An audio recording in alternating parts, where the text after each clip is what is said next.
Hello, BookTube. Hi, BookTube. Well, we're back. You'll never guess how we spent our Saturday. Went and got a ton of books. A gigantic pile of books. So we thought we'd go over them. Of course, no visit would be complete without the Brown Bookshop. No.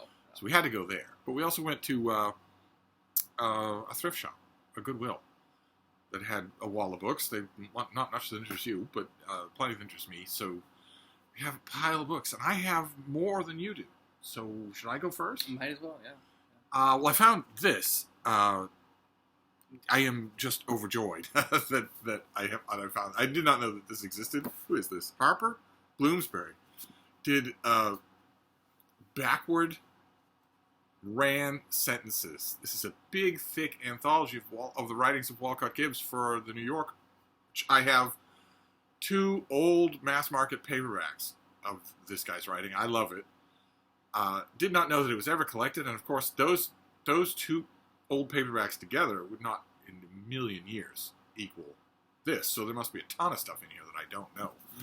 So that was thrilling to find, and there's another example like that. I think it might be buried, so I might not be able to find it easily. There was another collection of New Yorker stuff. Well, it doesn't matter. I'll get to it. I found some mass market paperbacks. The James Joyce Murders by Amanda Cross. I don't know Amanda Cross that well. Do any of you know Amanda Cross that well? I like murder mysteries, and I really like the ones that have literary subtext to them. So, and any even slight, even though it's not the subject of the book, even the slightest imaginary invocation of the murder of James Joyce is only going to be a plus. Then we have this, the Meridian Essential Erasmus. I had this volume forever and ever, and I saw it out in the sale lot today. We went to the Brattle in the middle of the afternoon. I don't usually go to the Brattle in the middle of the afternoon. There were people there. Downtown was busy, yeah. Lots and lots of people. But I saw it and realized, well, I might as well grab it. I don't know if I have it or not. And I also found Arthur Haley's famous novel Hotel. Once Upon a Time famous novel Hotel, which I think I will throw on the pile for Garb August. What did you do? All right. So first here I have Nicholas Phillipson's biography of Adam Smith. This will go on one generous shelf that I have of books on Adam Smith. This is better than some long biographies of Smith I've read. However, it is more of a intellectual history than anything, although it bills itself as a biography. Is there much of Adam Smith to write about that isn't an intellectual history? Not really. I always raise my eyebrow a little when I read an intellectual history of, like, David Hume, because there's not much other than that. No, and we don't have as much as we'd like on him either. Also, he was kind of a weird dude, too. So, yeah. There's not as much as we'd like. Should I keep going? Yeah, okay. Then here I have Justice at Nuremberg. This is a classic. I think I have a mass market paperback of this at home, so it's nice to have the hardcover. There were a couple other books on Nuremberg there that I didn't recognize, and I grabbed them, but I'm happy at least to have this and send it home. Also a very good movie, by the way. I had a trade paperback of that. Oh, really? That did not hold together well at all. Well, let's see. I found this, Ronnie Duger's book on Ronald Reagan. He was a muckraking reporter, a reporter who dug in, got actual answers, checked the fine print of government deals and regulations, fact-checked the President Reagan. This was right about the time in American politics when reporters started being called muckraking if they did their job. If they didn't just regurgitate press releases, they were called troublemakers, muckrakers. And that has stayed true ever since. that has stayed true. You're viewed as some sort of crackpot firebrand if in the mainstream, if you rake politicians over the coals and assume they have evil intent. And I had this book once upon a time. I got rid of it. I'm very glad that I found it again, especially since there's a big new Reagan biography coming out that's going to get reviewed everywhere. Ronnie Duger also wrote a really good political life of Lyndon Johnson. That I guess I only half-heartedly looked for it. at the shop. It might have been there, but I didn't get it today. But I got another Reagan book. Very hard to get good Reagan writing. As I've mentioned on this channel before, he tends to evoke syrupy pieties of the type. It's very hard to find serious writing on him, and I found a terrific example of that. This is Daniel Patrick Moynihan. There's the man himself, belly laughing. This is what's the subtitle? Argument in the Reagan Era. That is just grandiose. This is just New York Review of Books or National Review pieces. This is a collection of his occasional writing. But all of that occasional writing is brilliant, and all of it was done on political themes, so I was happy to have it. I've never seen it before. Moynihan's great. Oh. And here, this is Hiroshima Nagasaki by Paul Hamm. This is probably the book to have, I guess, in addition to, what's the real slim volume from years ago? John Hershey. Hershey's book, yeah, that would be the other one to have. This is on... I think it starts in 45, but they talk about the build-up, and it's really good on the aftermath, too. I think the second half of the book is a lot better than the first half. And I've been meaning to get this for a long time. I have an ebook, but it was there and it was cheap, so I grabbed it. It's really terrific. It's going to get a run for its money this year. Oh, is it? Yeah, a historian is coming out with a 2-volume work that's meant to be completely definitive. Volume 1 being Hiroshima, Volume 2 being Nagasaki. Oh, my, okay. And both of them apparently huge. We'll see if that ever happens. I found another of those big anthology volumes. This one is Edgar Rice Burroughs. It's the lamentable cover artwork. I don't like it at all. But this has 5 Edgar Rice Burroughs novels. There's nothing on the back here. This is the cheap version of the cover art here. We have Pellucidar, 10 of Pellucidar, and then 3 Mars novels: Thuvia, Maid of Mars, Chessmen of Mars, and Mastermind of Mars. So Edgar Rice Burroughs, but no Tarzan. I had this once upon a time, and the cover, front, back, and spine cracked off from the text block.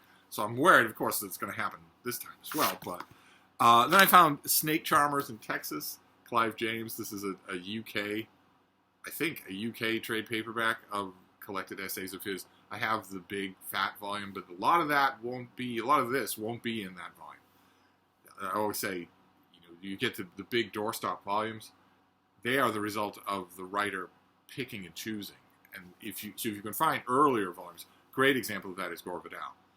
You think when you get the United States that you're getting everything, but you're not. It's not true at all. You have to get earlier, slimmer editions of the collected essays. Hitchens too. Yeah, Hitchens too, right. And I don't think even all of Hitchens has been reprinted anywhere. No. None of the bad stuff. No, not as much of that. And I found a Modern Library galley copy. I checked. This is not my galley copy of Lincoln, of just an anthology of the writing of Lincoln, edited with an introduction and notes by Harold Holzer, who is one of the great Lincoln scholars of all time. So I had this once upon a time. I believe I got it from Modern Library, but long since gone. Let me do one more here. This is pure book buying envy. This is pure monkey see, monkey buy. Yesterday, if you watched the book haul yesterday, David found a big fat volume of Civil War history in an idle idea that maybe he could branch out from World War II. You're going to see that dream died. That dream is dead. This is Nothing But Victory. David found a copy of this yesterday. I didn't want to just yoink it, so I found a copy myself today to go on the Civil War shelf. I almost grabbed that because it's in better condition than the one that I found, but I left it because I thought you would grab it, and I was right. Speaking of not branching out, I have Max Hastings' All Hell Let Loose. This is his single-volume overview of World War II. Probably one of the only ones that I don't have at home, and I love this form factor, so I'm glad to have the paperback. I would want this over the hardcover. I found one the other day at the Brattle. There was the second one there at the Brattlers. Yeah, the shop is just amazing. You can find anything there. Yeah, it was packed today with a lot of Civil War, though. And a lot of people. There are a lot of people there. Lots of people. I complained to one staff member, and then a minute later I complained to another staff member, and then a minute later I complained to yet a third staff member. But they didn't do anything about the crowds. Apparently, the paying customers, they like that. I found trade paperback, this Hugh Trevor Roper. This is Renaissance Essays, a very pretty thing. I had this trade paperback forever and ever, once upon a time. It's filthy. A couple of the books that I got today are filthy. They're going to really need to be clean. This one, we did our best at the shop to brush it down, but this and a couple of other books that I found really made me wish. The one thing that we didn't remember to get and we've been gallivanting out about is alcohol wipes. Oh, Those little wiping pads are invaluable for cleaning books if you use them right, if you're gentle with them. But ordinary warm water will work just fine on this thing. But this is also, it's Renaissance Essays, but this is also just occasional prose that Hugh Trevor wrote for whoever was paying. And some of them are really good. They're introductions and prefaces and encyclopedia entries and whatnot. And then here I have Taylor Branch. This is at Canaan's Edge. This is part of his trilogy, which includes Pillar of Fire and what's the other one? Parting the Waters. And I have those 2 volumes. This is the volume that I'm missing. And I've just been waiting for it to show up at a used bookshop, and it was at the Brattle today. So I'm glad to have it. I haven't read this last volume yet, but the other 2 are fantastic.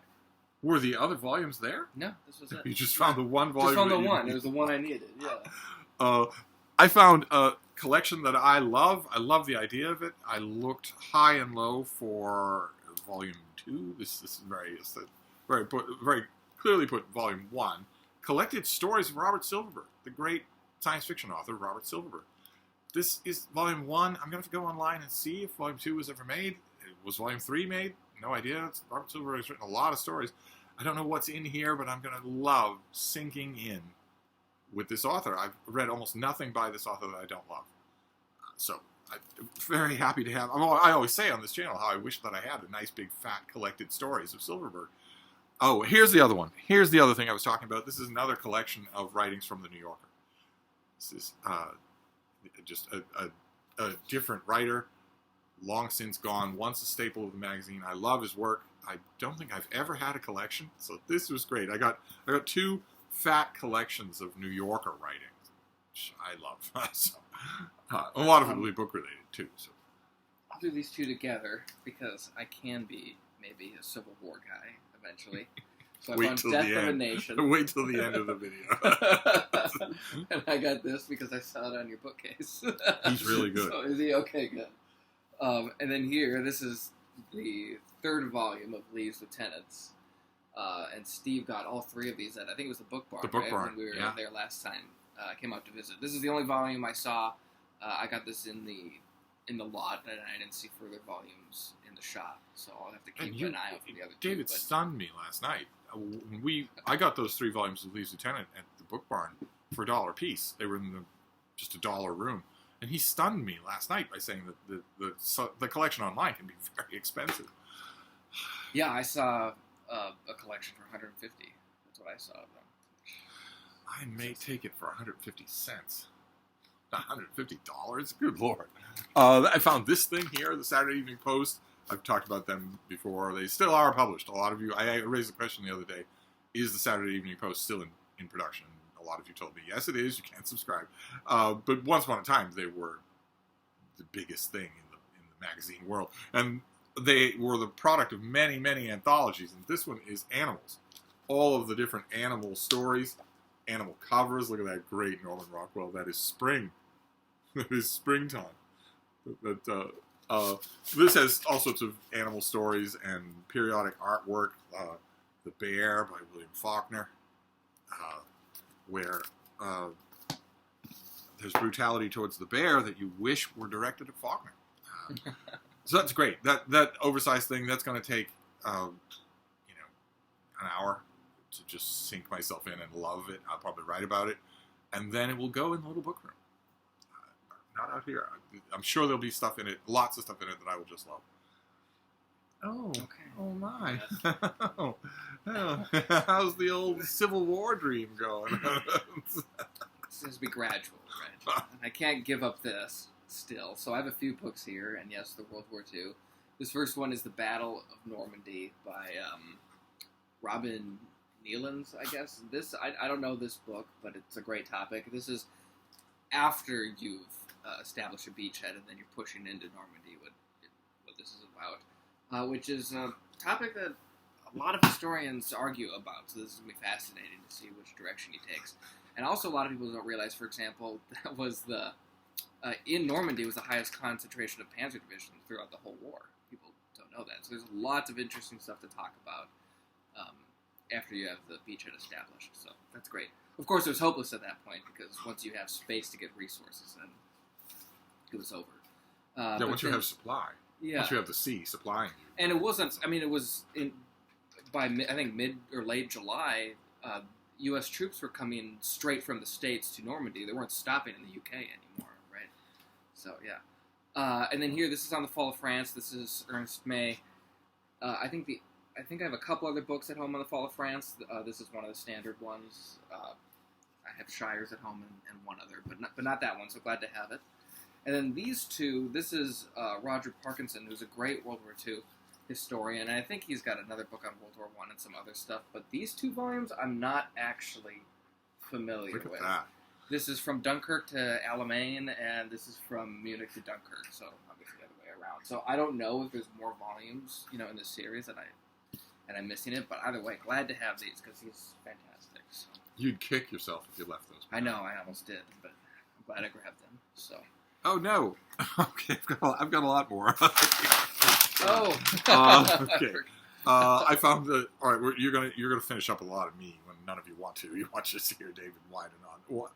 I found the Eye of the World, book 1 of The Wheel of Time by Robert Jordan. Only with these covers, which used to be internet. They used to be ebook only, but then trade paperbacks were made of all of them. There were a couple of others, but book 1 is all I want. Just as a curiosity to have that volume. I found this. I think this is a YA novel. This is by Jeffrey Treese, and it's called Shadow of the Hawk, in which a teenage boy is sent on a mission to go and talk to Aldo Manuzio, to Aldus Manutius, the Venetian printer, the guy who invented italics, who I have a biography right over there of Aldus Manutius, and this teenage boy is sent on this mission by Erasmus. Was almost never a character in books, so I could not leave this behind. I will definitely. It'll take no time at all to read. I think I have one other YA book. Oh yes, I do. Yes, this thing, which some of you may know. This is Amy Kaufman and Megan Spooner of These Broken Stars. I really liked this book. I haven't read any of the sequels. This first one I got from the publisher, and I read it, thought it's typical star-crossed lovers, it's typical meet-cute, rough-wooing, misunderstanding each other, but I loved it. Thought it was really good. I wonder if any of you did as well. So, I got a Tommy Wallach book yesterday, I got These Broken Stars today, YA, represented in my book hauls. I found an old thriller. This is a book club edition.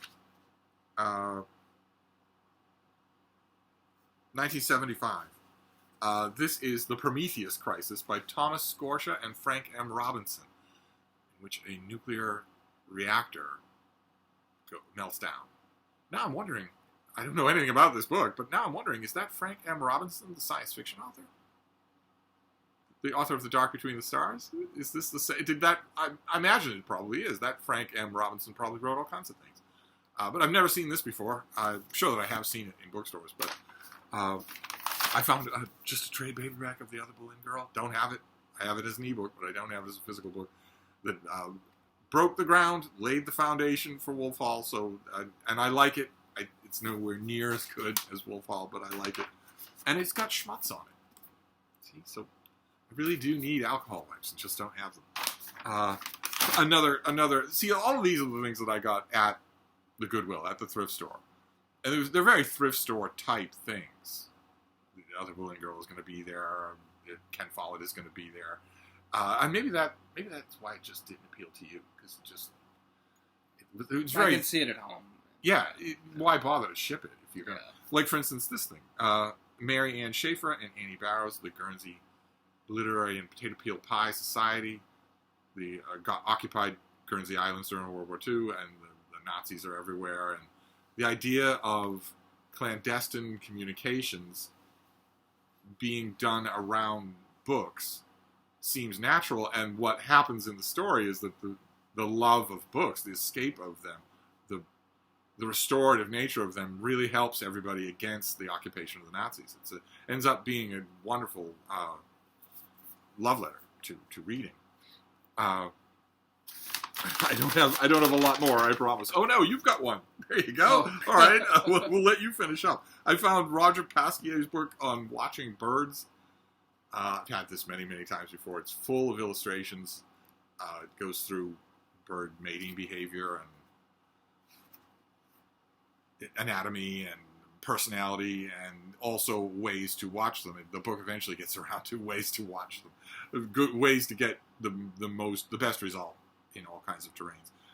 It's standard. I don't know why I got it, because I've had this trade paperback many times before. I don't know if you can tell, but this is very poorly made. It will not survive. I've never seen this in a hardcover, so I saw it and I was all giddy because we were at a thrift store and we were shopping for all sorts of things. And then this I did get at the thrift store, and this is just the portable Harlem Renaissance reader. And this is really a thick thing, too.